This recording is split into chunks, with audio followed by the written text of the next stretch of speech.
Hello and welcome.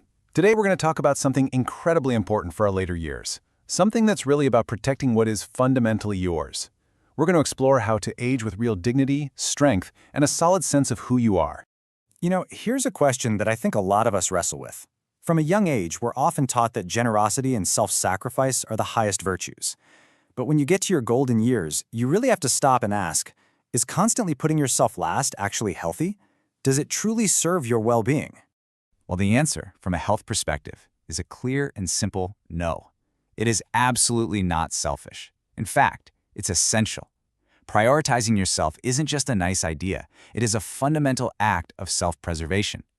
Learning to set and, more importantly, hold firm personal boundaries is one of the most powerful things you can do for a long, happy, and healthy life. So let's start with what we can call the generosity trap.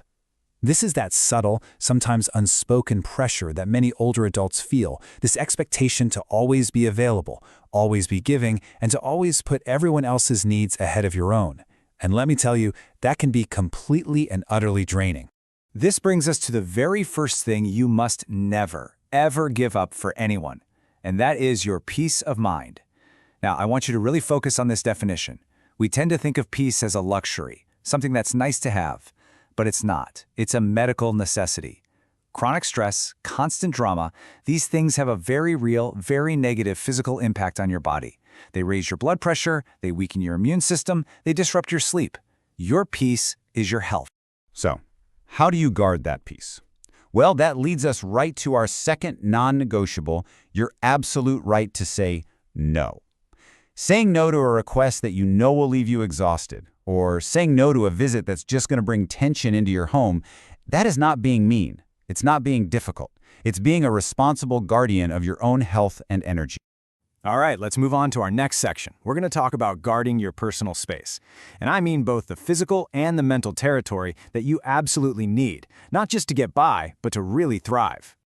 And this brings us to number 3 on our list, your personal space. But let's define that broadly. This is so much more than just the 4 walls of your home. It's your quiet time, your private moments. It's the routines that give your life a comforting sense of order and security. And speaking of routines, that's our 4th essential point. You must protect your daily routines. You know what I'm talking about. That first cup of coffee with the newspaper, your afternoon walk, that quiet hour you have for reading before bed. These rituals are like the anchor for your day. They provide comfort, predictability, and a crucial sense of control. They are absolutely sacred. I love this quote because it just says it all, doesn't it? Your personal space, your routines. This is your sanctuary. It's where you recharge your batteries and get back in touch with who you are. Allowing that space to be constantly interrupted or disrespected, well, it's like letting someone just come in and unplug your charger. It has to be protected. Okay, now let's shift gears to something that is critically important. Your health, and more specifically, your absolute right to be the one in the driver's seat. You are the CEO of your own body, no one else. And that brings us to number 5, your health autonomy. What this means is simple. You and only you get the final say on every single decision about your medical care.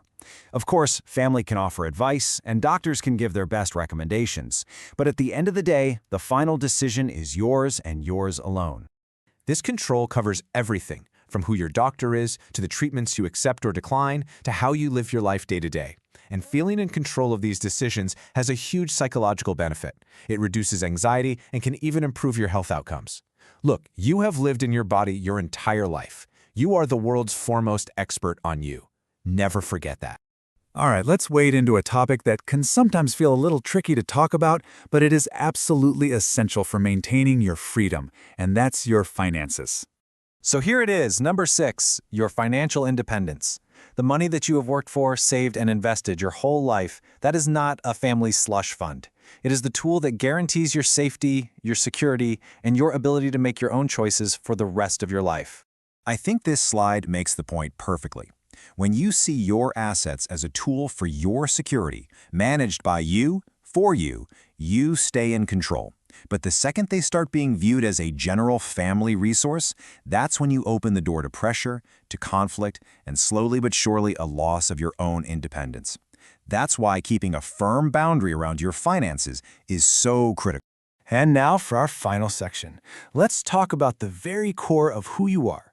Because this isn't just about building walls to protect yourself from negative things. It's also about actively watering the garden of positive things that make life joyful and meaningful. And that brings us to our last 3 essentials.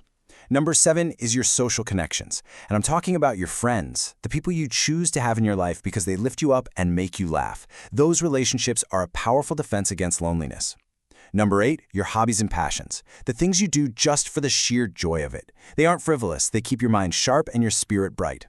And finally, number 9, your core beliefs, the values that have been your true north your entire life. Never let anyone make you feel ashamed of them. These 3 things, they're the essence of you. So when you pull it all together, what do you have? You see, these 9 things aren't just a random list. They fit together beautifully into 4 powerful pillars of a self-honoring life: protecting your peace, owning your health, controlling your finances, and nurturing your own personal joy. And that really brings us to the most important takeaway. Protecting these 9 things is not an act of selfishness. It is the ultimate act of self-respect. It's about honoring the lifetime of experience that has made you the person you are today. It is the key to aging with power, with grace, and with dignity. So take a moment, look at this list, and just ask yourself, which one will you start reinforcing today?